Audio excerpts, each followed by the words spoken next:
Ladies and gentlemen, boys and girls, Tristan Kumar advows you to put your hands together for the one, the only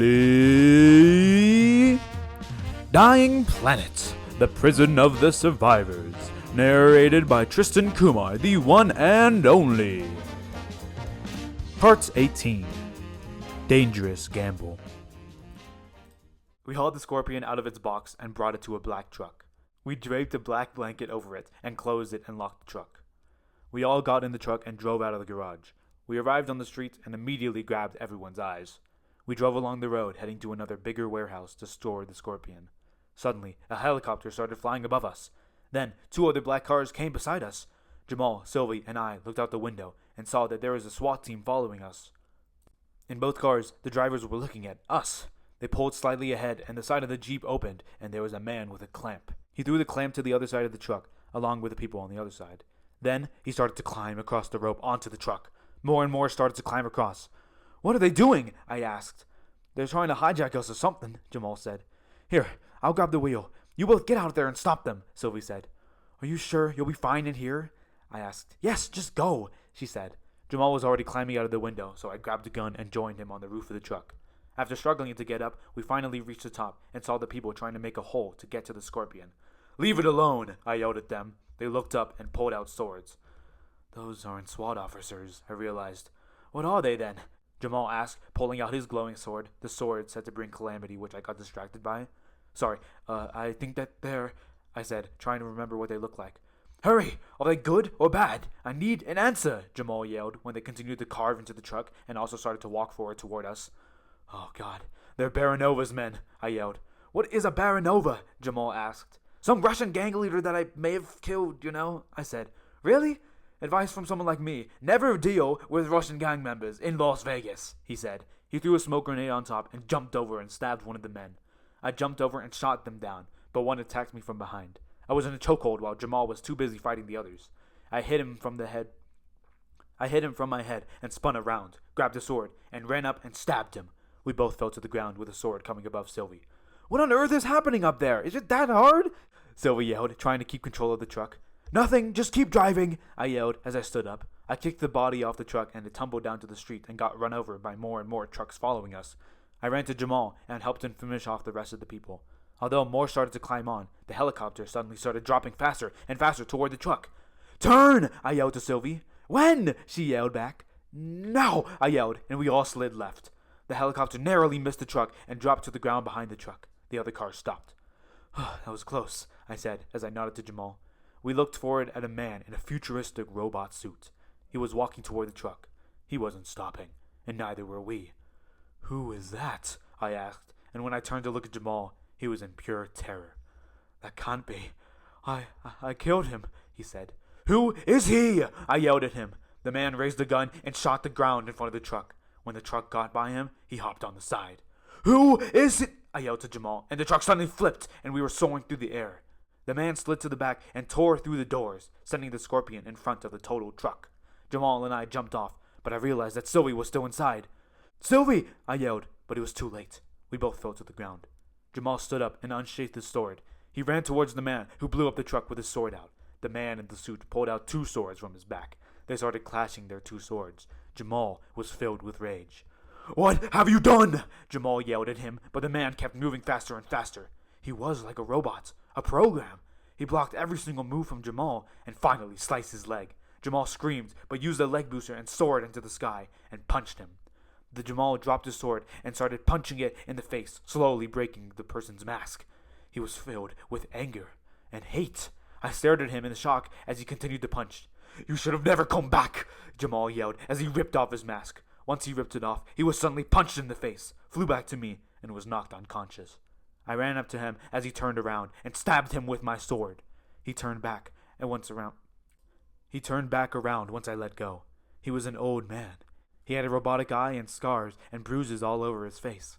He grabbed the sword and snapped the blade in half. He wasn't even bleeding. "Right," he said, and I looked at him. "When he wakes up, tell him he isn't getting rid of the Spark program yet, and that Chris isn't dead," he said. "The Spark? Wait, Chris, I said, but he walked over to the truck and grabbed Sylvie. I yelled in anger and ran towards him, trying to stop him. But when I got to him, he kicked me down. I'm sorry, kid, but this story ain't about you. And jumped up and grabbed the helicopter. The helicopter was also carrying the scorpion. No! I yelled as the helicopter flew off into the setting sky. The street was on fire, and I was there on my knees, defeated. Everything was taken away from me. Jamal finally woke up and I told him the news. That's impossible. The Spark program was destroyed. I ended it, he said. Please, for me to believe you, you just need to tell me what happened. Now, I yelled at him. In my universe, there was a version of this universe's Chris. The same Chris and Xander existed in my universe, but evil. Very, very evil. They created the Spark program, which created the extra-dimensional travel. When I returned to my universe, I killed them both and burned the program to the ground, but they're alive now.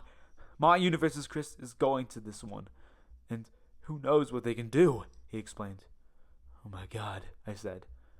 I thought that Xander and Chris were both just myths, I said. No, they're not. Don't believe myths. Believe in reality, he said, exhausted. Don't believe in myths, huh? Well, in my universe, it says that you are a myth, I said. What? He asked. Yeah, it also said that you had a sword that can bring calamity upon the universe or something. And, for me, I looked at the sword. You look pretty ruthless, and it looks like it's gonna come true. Listen, I'm here to help you. I was trying to kill Chris. She took your Sylvie, and I'm trying to help you now, Jamal tried to explain. You were beating up an old man, I yelled. That man, he said, standing up, is the one who put me in a science lab for years. Tested on me, beat me.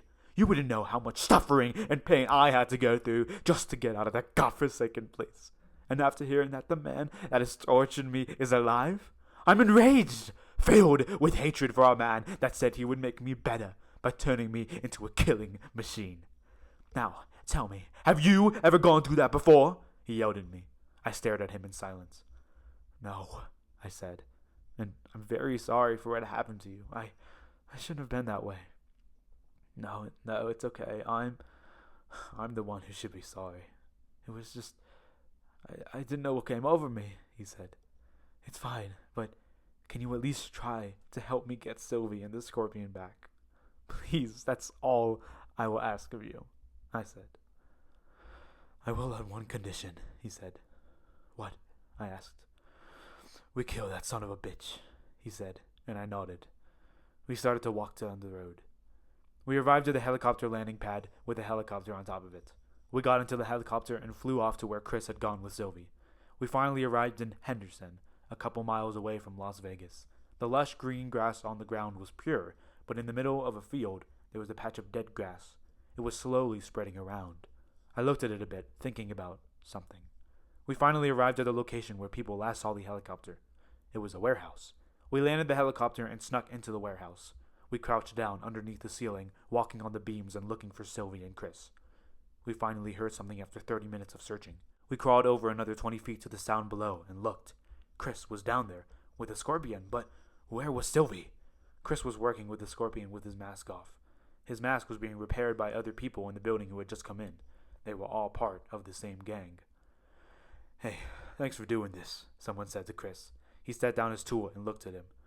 I have some debts to pay, to a lot of people. It's nothing much that bothers me, he replied. I know, but on behalf of the entire gang, we want to apologize for not telling you that the Dark King was involved, he said. Don't call him that, he said. What, the Dark King? He asked. That boy doesn't deserve that much respect. He's useless, he said as he picked up the tool. Oh, sorry, sir. Do you have a connection with him in a way? He asked. That boy tried to kill me in my universe. I ain't never letting him touch me again, and I will burn him to the ground. He turned around and said to the man. It's him, Jamal whispered. From my universe. Okay, sir. Oh, we're gonna move out at... He started.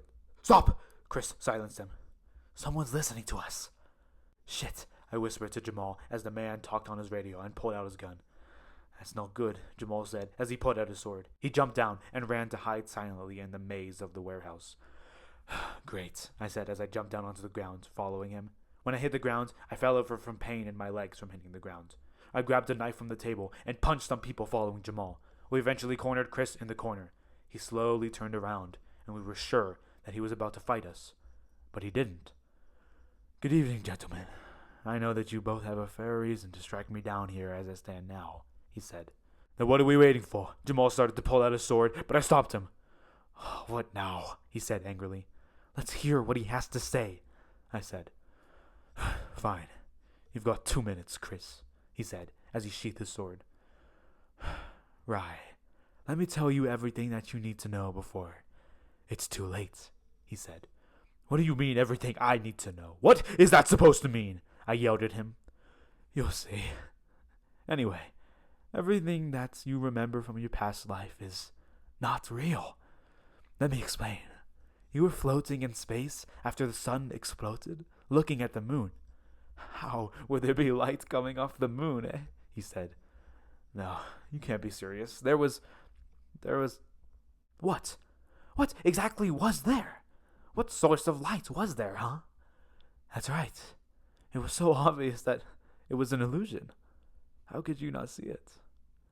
Anyway, what I'm saying is that whatever the people up there told you, how you remember it, don't," Jamal said. "It's all just a lie. Everything they said to you is a lie. Your scenario hasn't happened 500 times. They're trying to hide you from the real truth.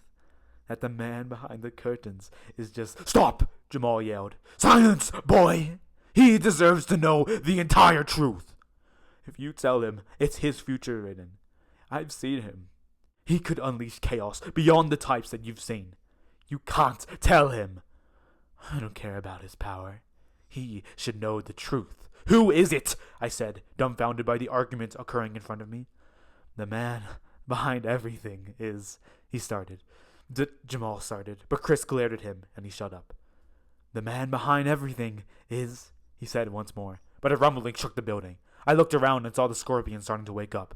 "Who is it?" I yelled at Chris, but he looked at me in horror. "You are," he said.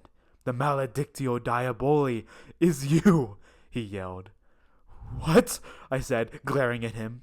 "What did you say?" I started, but he fell to the ground. He grabbed his mask and flew down to the ground. It was an endless void with shards of glass floating in it.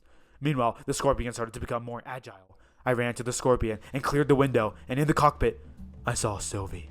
I gasped because I had now realized my dangerous gamble. This episode was recorded by Churus and Kumar. If you enjoyed this episode, make sure to check out the penultimate part in the second book, Dying Planet, the Prison of the Survivors. Anyway, thank you so much for listening. Thank you for all the support, and I'll see you next time.